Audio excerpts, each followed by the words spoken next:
आज भारत का दोस्त अमेरिका भी है, रूस भी है। भारत फ्रांस से भी दोस्त है, इजराइल से भी दोस्त है। भारत के पास जापान भी है। पाकिस्तान के पास सिर्फ एक दोस्त है, चाइना। और चाइना पाकिस्तान का दोस्त नहीं है। पाकिस्तान को वो मोहरे की तरह इस्तेमाल करता है। पाकिस्तान ऑलरेडी FATF की ग्रे लिस्ट में फंसा हुआ है। अंतर्राष्ट्रीय समुदाय के लिए इसे आतंकवादी देश मानता है। चाइना उसे जैसे तैसे बचाता है। चाइना इस युद्ध के बहाने अपने 4 काम और करवा लेगा। वैश्विक मंचों पर पाकिस्तान अलग थलग है। दुनिया में पाकिस्तान की इमेज जो है वो एक आतंकवादी देश की, और ये बात दुनिया जानती है। जैसे तैसे चाइना के वीटो से हर बार वो ग्रे लिस्ट में बच जाता है, और चाइना खुद अमेरिका के साथ उलझा पड़ा है। रूस हमारा नया दोस्त है। अब वो दौर भी निकल गया जब पाकिस्तान के साथ अमेरिका दिया करता था, और जब देता भी था अमेरिका साथ, तब भी कुछ उखाड़ नहीं पाया था पाकिस्तान। आप याद करो, 71 की लड़ाई में अमेरिका ने पाकिस्तान का साथ दिया था। अमेरिका ने भारत को धमकियां दी थी कि भारत पर वो हमला कर देगा, लेकिन उसके बावजूद भारत ने ना सिर्फ पाकिस्तान को हराया, 93,000 सैनिकों का आत्मसमर्पण करवाया, बल्कि पाकिस्तान के 2 टुकड़े भी करवाए। And that is reality of Pakistan. ये भारत की रियलिटी है। सबसे बड़ी बात, जिस कश्मीर में पाकिस्तान को लेकर आवाजें उठने लगी थी, इस घटना के बाद उस कश्मीर ने भी पाकिस्तान को अलग थलग कर दिया। कश्मीरी भी इस बार खुलकर कह रहे हैं कि भाई साहब, हम तुम्हारे साथ नहीं हैं। तुम्हारे साथ रहकर हमें मिला क्या? तुम्हारे पास जो कश्मीर का हिस्सा है वहां कौवा नहीं आता। हमारे यहां कम से कम लोग तो आ रहे हैं। वो जो होटल दिल्ली में 10,000 का मिलता है, वो कश्मीर में 20-22,000 का मिल रहा है। इतनी भीड़ वहां पर है। ये जो कश्मीरी लोग आज मस्जिदों में हिंदुस्तान के समर्थन की बात कर रहे हैं, जो घटना हुई है पहलगाम में उसका विरोध कर रहे हैं, सड़कों पर भारत का तिरंगा लेकर उतर रहे हैं, ये इसलिए उतर रहे हैं क्योंकि इनकी जिंदगी भारत के साथ बेहतर हुई है। और कश्मीरी भी ये बात जानता है। तो जो लोकल सपोर्ट की आप उम्मीद कर रहे थे, वो भी आपको नहीं मिलने वाला। ये 2-4 छुटपुटिये लाकर अगर आप सोच रहे हैं कि आप जंग जीतेंगे, तो आप होशियार हो जाइए। और अगर ये पैमाना है, तो आपके यहां भी जानते हैं आप क्या कहानी है। पाकिस्तान के अंदर विरोधाभास कितना है। हकीकत यही है कि आज दुनिया भारत को एक उभरती महाशक्ति के तौर पर देखती है। Bharat quad, BRICS, G20, SCO जैसे वैश्विक मंचों पर नेतृत्व कर रहा है। पाकिस्तान की हैसियत है कि FATF की ग्रे लिस्ट में फंसा हुआ है, आतंक का पनाहगार और दुनिया में अलग थलग। अगर पाकिस्तान युद्ध का सोच रहा है, तो पाकिस्तान को समझना पड़ेगा कि लंबे युद्ध के लिए पैसा, संसाधन, सैनिक या रणनीति चाहिए, जो उसके पास नहीं है। कुछ ही हफ्तों में पाकिस्तान की सैन्य ताकत खत्म हो जाएगी, लेकिन भारत पाकिस्तान के मुकाबले कहीं बेहतर संसाधन में है, कहीं बेहतर सैन्य में है, रणनीति में है, वैश्विक समर्थन है, आर्थिक मजबूती है। यह भारत की कहानी है। और अगर इसके आगे मामला बढ़ता है परमाणु हथियार के गलत इस्तेमाल का, तो जैसा हमने पहले भी कहा कि इतिहासकारों को पाकिस्तान के नक्शे को खोजने के लिए संघर्ष करना पड़ेगा। भारत को नुकसान होगा। हो सकता है हमारा आधा शरीर छलनी हो जाए, लेकिन पाकिस्तान को कोई ढूंढ नहीं पाएगा, यह गारंटी है। और पिछले लड़ाई इसके सबूत है, चाहे वो 71 की लड़ाई हो 2 टुकड़ों में बांटने की, करगिल की लड़ाई हो, बालाकोट का जवाब जिस तरह हमने दिया, पुलवामा हमले का जवाब, ये पाकिस्तान को याद रखना चाहिए।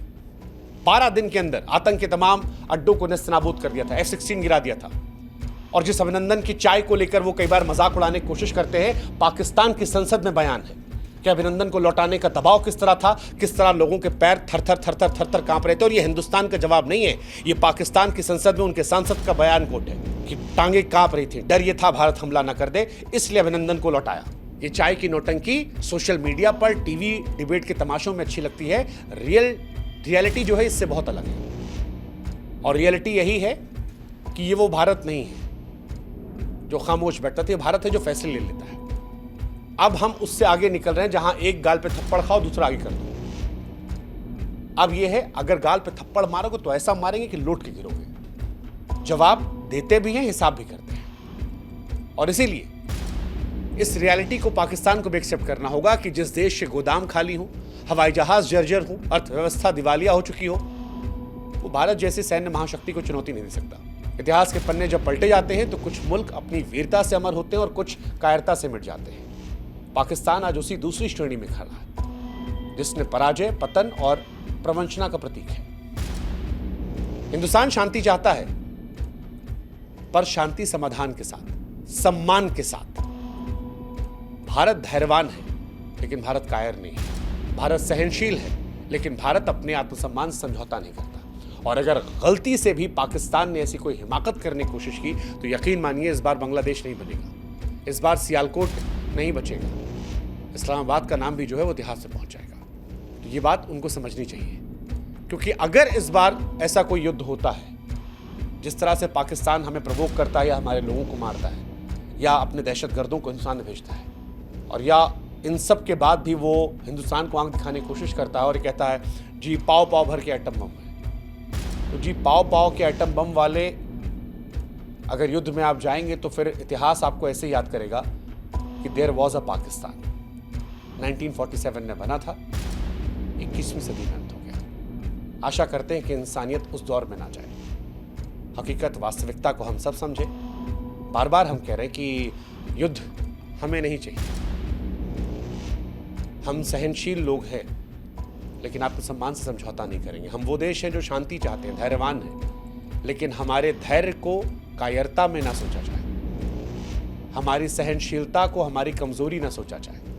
हम आज भी उस पॉलिसी पर बिलीव करते हैं कि फर्स्ट यूज नहीं करेंगे, चाहे आतंकवाद हो या परमाणु शक्ति का इस्तेमाल। लेकिन हम उस बात को भी मानते हैं कि जिस दिन हम इस्तेमाल करेंगे या जिस दिन हम प्रयोग करेंगे वो फाइनल सोल्यूशन होगा। मैं जानता हूं कि पाकिस्तान के लोग ऐसे नहीं हैं। मैं जानता हूं कि पाकिस्तान में भी लाखों करोड़ों ऐसी आवाम है जो हिंदुस्तानियों से बहुत मोहब्बत करती है। मैं जानता हूं कि पाकिस्तान में भी बहुत अच्छे लोग हैं, लेकिन पाकिस्तान की फौज जो अपनी हुकूमत को चलाने के लिए दहशतगर्दी का इस्तेमाल करती है, वहां के सियासतदान जिन्होंने अपने चुने हुए नेता को जेल में डाल रखा है और उनसे सरकार चलवा रहे हैं, जो अपनी जनता का विश्वास नहीं ले पाए हैं, उन्हें यह समझना होगा कि भारत और पाकिस्तान के बीच में दायरा बहुत बदल चुका है।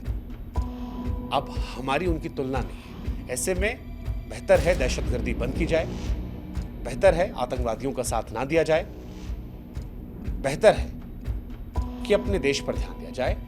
नहीं तो देयर वॉज अ पाकिस्तान जो 1947 में बना और 21वीं सदी में खत्म हो गया। आशा करते हैं ऐसी नौबत ना आए, क्योंकि वहां भी इंसान है जो हमारे जैसे हैं, जिन्हें हमसे भी मोहब्बत है और हमें भी उनसे लगाव है, और इंसानियत कहीं भी हमें लगाव रहेगी। लेकिन धैर्य को कमजोरी न समझा जाए।